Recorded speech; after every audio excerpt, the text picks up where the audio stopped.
હમણાં હું નવા જૂની છે? અરે નવી આવતી નહીં ને જૂની જાતી નહીં. ઈ હાસુ હો, સાલું બધાયને એમ જ હોય છે. ગઈકાલે મેં મારી પત્નીને ફોન કર્યો. તેને પિયર ગયે 10 દિવસ થઈ ગયા છે. મેં તેને કીધું કે તું તો મને યાદ જ નથી કરતી. મારી પત્ની કહે, હોતું હશે એવું કાંઈ, તમે તો મને ચારે બાજુ દેખાવ છો. તુવેરની દાળમાં, ચોખાના દાણામાં, ઘઉંના લોટમાં. સાલું મને તો આંચકો લાગ્યો. હું ધણી છું કે ધનેડું? ઓ હા ભાઈ, કાળા જ હોય. મારી વાત એકદમ સાચી હો ભાઈ. બીજી એક વાત કહું, ગઈકાલે હું મારા હારે ગયો. સાસુ માએ 8 દિવસ સુધી પાલકની ભાજી ખવડાવી અને 9મા દિવસે પૂછ્યું, હે જમાઈ રાજ તું બનાવું?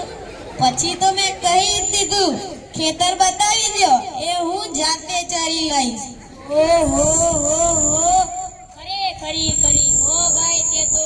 અરે હવે હમણાં હું મારી પત્ની સાથે શાક માર્કેટમાં ગયો કે ઈ મને પૂછે 2 કિલો વટાણા લઉં? મેં કીધું લઈ લે, એમાં હું પૂછવાનું હોય? મને ઈ કે પૂછવું તો પડે તે, વટાણા તો તમારે જ કરવાના છે. લો કરો વાત ભાઈ, એની ક્યાં માંડો છો? આજ કારણો પડદાઓ પણ જુઓ ને. મારી ટીંગડના હાથમાં મોબાઈલ આવ્યો ને એટલે બસ પતી ગઈ. સમજી લો, આપણી સાથે વાત કરતા હોય અને કોકનો ફોન આવે એટલે હાલવા જ માંડે. એટલે આપણે કાંઈ ખેતરમાં ઉભેલા ચાડ્યા છીએ? એને તો બધા જ એવા જ હોય. એનો તો મોબાઈલ આવ્યો એટલે કરલો દુનિયા મુઠ્ઠી બે ધીરુભાઈ અંબાણી જોઈ લ્યો.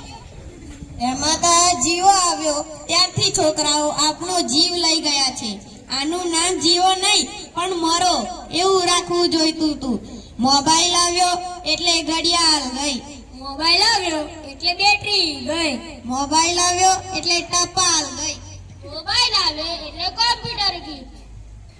મોબાઈલ આવ્યો એટલે નિરાત ગઈ. એમાંય જો આપણો મોબાઈલ આપણી ઘરવાળીના હાથમાં આવ્યો તો આપણે લ્યો કરો વાત. જીઓ ઉપરથી યાદ આવ્યું કે હમણાં સુધી 25 પૈસા હાલતા. તમને ખબર છે કોણે બંધ કરાવ્યા? સરકારે બંધ કરાવ્યા, બીજું કોણ કરે? એ નહીં, 25 પૈસા એટલે કે પાવલી વાળા મુકેશ અંબાણીએ બંધ કરાવી. અરે એ કેવી રીતે? હું કહું, મુકેશ અંબાણીના લગ્ન થતા હતા ત્યારે પાવલી એટલે ઘણા બધા પૈસા કહેવાય. ચમચીમાં પાણી ભરો ત્યારે મૂકો પાવલી. ગણપતિ પૂજન કરો ત્યારે મૂકો પાવલી. એક ફેરો ફરે ત્યારે મૂકો પાવલી. બીજો ફેરો ફરે ત્યારે મૂકો પાવલી. મુકેશને એટલો ગુસ્સો આવ્યો કે આખો દેશ મુકેશ અંબાણી કહે છે અને ગોર મહારાજ મૂકો પાવલી કહે છે. મોટો થઈને આ પાવલી બંધ ન કરાવું તો મારું નામ મુકેશ અંબાણી નહીં. તો જુઓ આ પાવલી બંધ કરાવી કે નહીં? અને મોબાઈલના કારણે કઈ છોકરા બગડ્યા છે? જાણે મોબાઈલે જેની માં ને બાપ ના હોય, છોકરાઓની તો વાત જ ના થાય હો ભાઈ. કાલે મેં પહલાને કીધું કે તારો છોકરો પથ્થરના ઘા કરે છે. પહલો મને કે ઈ તો મારો છોકરો નહીં, ઈ તો મારો ભાણિયો છે. મારો છોકરો તો તારા મુખમાં પાણી ભરે છે.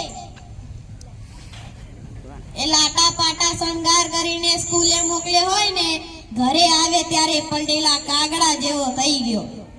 મારા ટીનિયાને સાહેબે પૂછ્યું 15 ફળના નામ બોલ. તેને જવાબ આપ્યો, એક પપૈયું, બીજું ચીકુ, ત્રીજું સફરજન અને 1 ડઝન કેળા. લ્યો થઈ ગયા ને 15 ફળના નામ. લ્યો કરો વાત. છોકરાઓની તો વાત મૂકો તડકે, આ મોટાને જોઈ લ્યો ને. બાળક જન્મે ત્યારે એમ કહે છે, માં કહે એની આંખો મારા જેવી છે, બાપો કહે એનું હાસ્ય મારા જેવું છે, માઓ કહે એના કાન મારા જેવા છે. અને મોટા થઈને જ્યારે ના કરવાના કામ કરે ત્યારે બધા એમ કહે છે, ખબર નહીં આ ખરાખર કોના જેવો હશે. એ લ્યો તા સૌ સૌના ઘરે જાય. આ લોકો તો નવરા છે, આપણે થોડી કઈ નવરા છે. લ્યો હાલો.